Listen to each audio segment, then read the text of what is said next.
সমূহ শিক্ষকসকললৈ মোৰ ফালৰ পৰা শিক্ষক দিৱসৰ শুভেচ্ছা জ্ঞাপন কৰিছোঁ।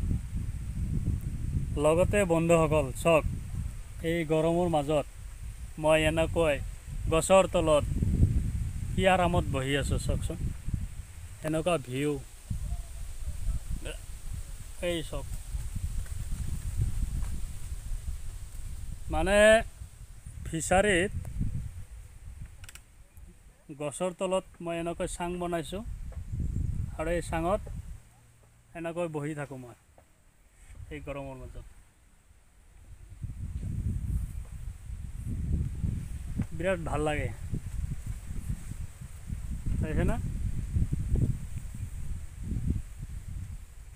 এনেকুৱা চাঙত বহি থাকোঁ, বিৰাট ভাল লাগে। মানে চাৰো চাইডৰ পৰা মানে বতাহ আহি আছে, ইমান গৰম, তথাপি ইয়াতে এচিও পাত্তা নাপায়। চাওক, আপোনালোকে চাই আছে গছৰ পাত কিমান হালি জালি আছে ন?